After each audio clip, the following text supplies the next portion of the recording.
Assalamualaikum warahmatullahi wabarakatuh. Saya Talita Rehana Soleh dari Biologi C semester 7. Di sini saya akan mempresentasikan mengenai RPP berbasis karakter yang telah saya buat.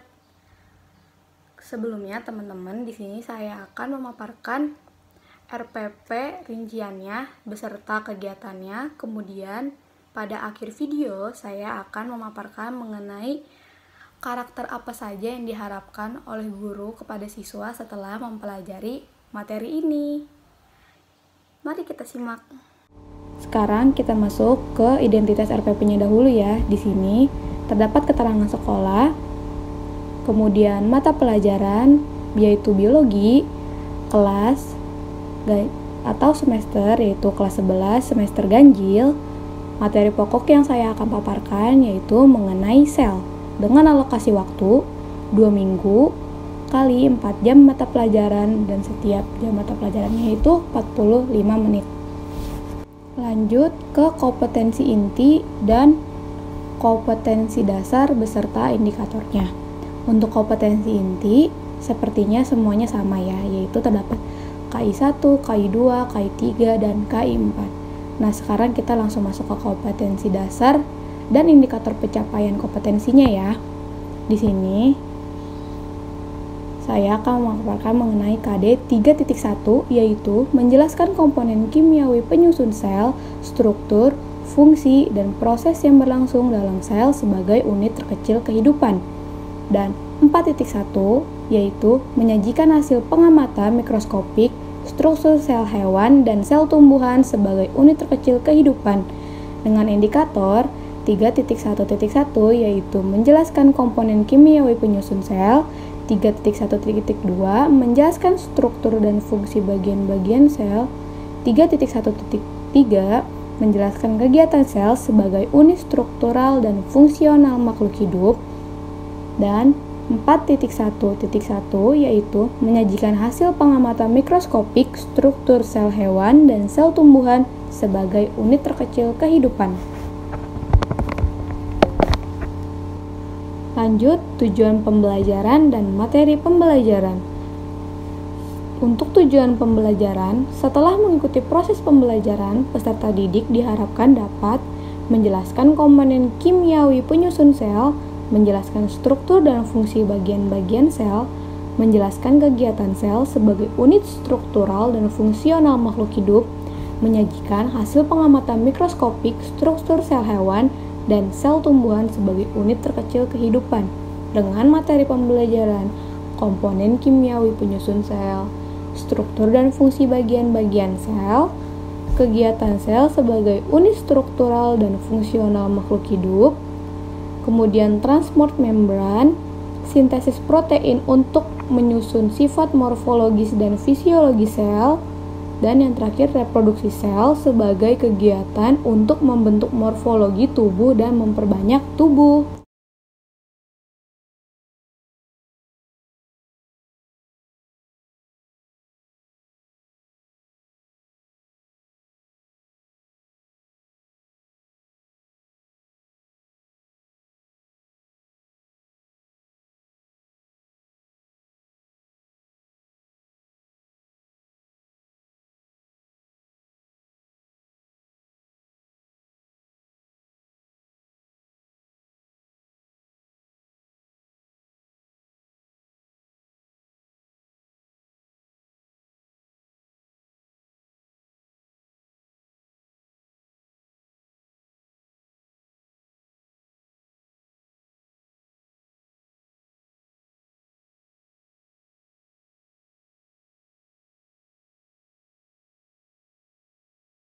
Sekarang kita masuk kepada kegiatan inti, yaitu kegiatan pertama adalah memberi stimulasi berupa kegiatan literasi. Di sini, peserta didik diberi motivasi atau rangsangan untuk memusatkan perhatian pada topik materi komponen kimiawi penyusun sel dan struktur fungsi bagian-bagian sel dengan cara melihat, mengamati, membaca, menulis, mendengar, dan menyimak.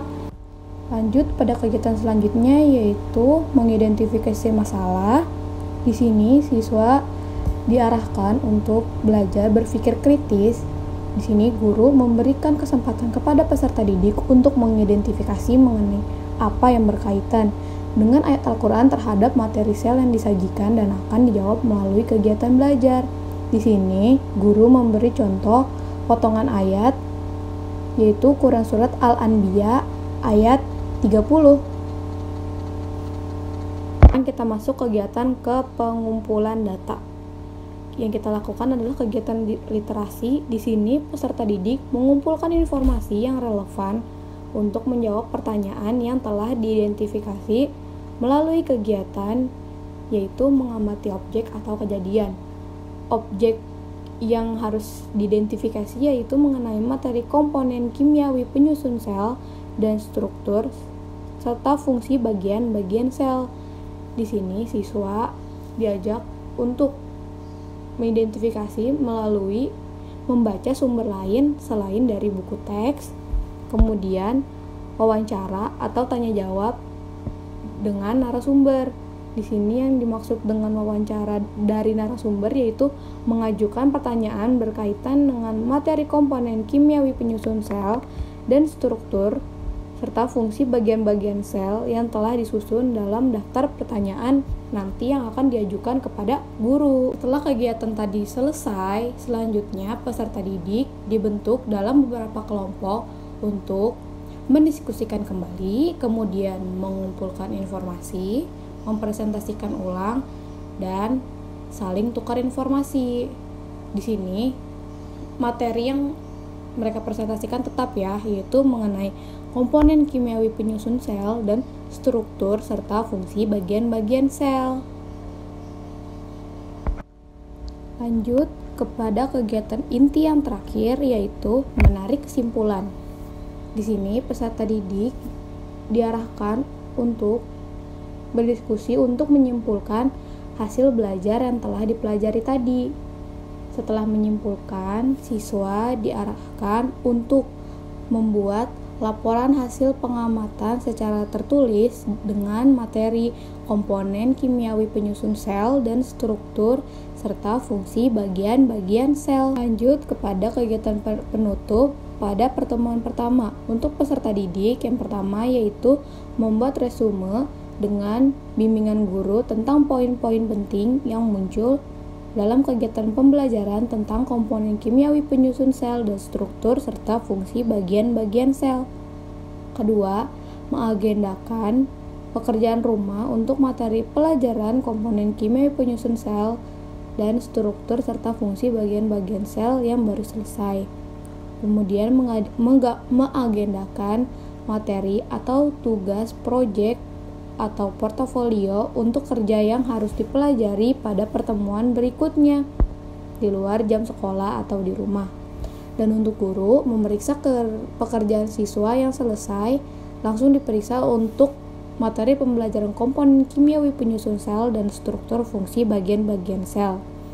Yang kedua, peserta didik yang selesai mengerjakan tugas proyek atau produk portofolio untuk kerja dengan benar diberi paraf serta diberi nomor urut peringkat untuk penilaian tugas dan memberikan penghargaan untuk materi pelajaran komponen kimiawi penyusun sel dan struktur serta fungsi bagian-bagian sel kepada kelompok yang memiliki kinerja dan kerjasama yang baik.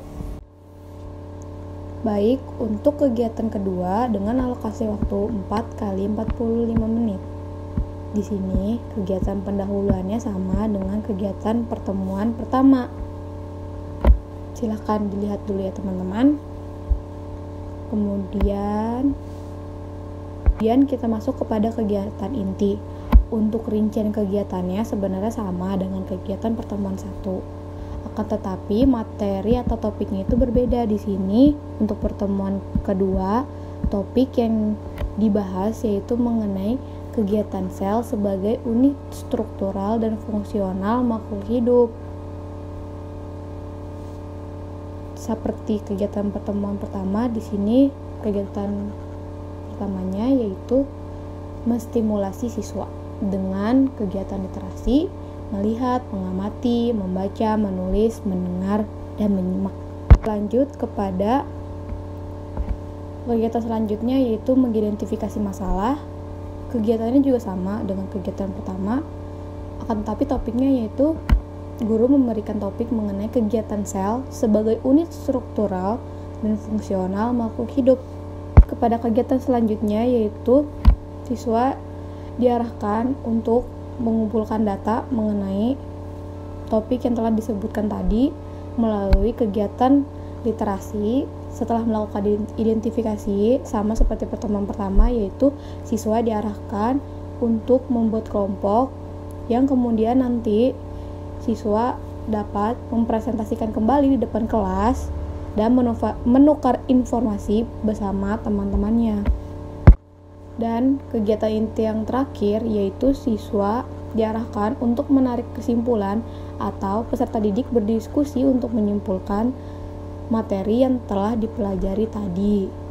Dan kemudian siswa diharapkan untuk mengerjakan laporan hasil pengamatan secara tertulis tentang materi kegiatan sel sebagai unit struktural dan fungsional makhluk hidup. Dan yang terakhir, kita masuk kepada kegiatan penutup pada pertemuan kedua. Di sini kegiatan penutupnya sama persis dengan kegiatan penutup pada pertemuan pertama. Bisa dibaca ya. Dan sekarang kita masuk ke kegiatan selanjutnya, yaitu karakter apa saja yang diharapkan setelah mempelajari materi ini. Disimak ya. Oke, kita masuk ke karakter pertama, yaitu karakter keagamaan. Di sini karakter keagamaan itu dilakukan pada kegiatan pendahuluan, yaitu guru mengucapkan salam, yang kemudian nanti guru mengarahkan siswa untuk berdoa sebelum memulai kegiatan pembelajaran.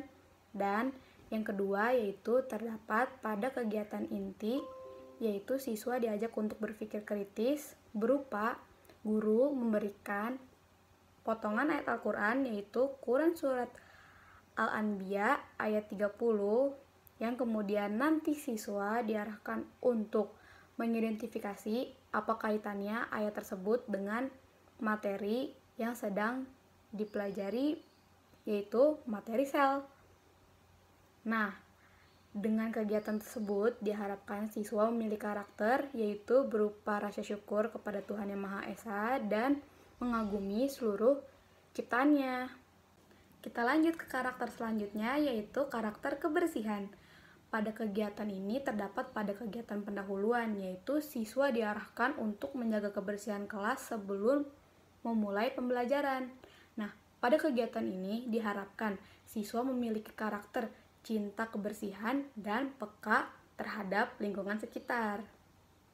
Kita lanjut ke karakter ketiga, yaitu karakter yang dibentuk melalui kegiatan literasi. Di sini kegiatan literasi itu terdapat pada pertemuan 1 dan pertemuan 2, yaitu berupa guru memberikan suatu topik atau masalah yang nantinya siswa diarahkan untuk mengidentifikasi topik atau masalah tersebut.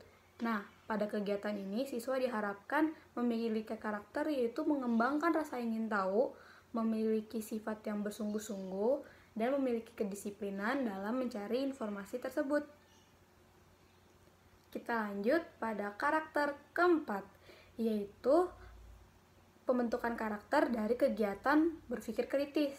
Tadi sudah saya jabarkan, pada kegiatan berpikir kritis itu terdapat juga pada pertemuan 1 dan pertemuan 2. Di sini siswa diarahkan untuk merumuskan suatu masalah yang diberikan dari guru kepada siswa. Nah, pada kegiatan ini diharapkan siswa dapat memiliki karakter, yaitu mengembangkan kreativitas, berlatih untuk merumuskan pertanyaan, dan berlatih untuk memiliki daya pola berpikir kritis.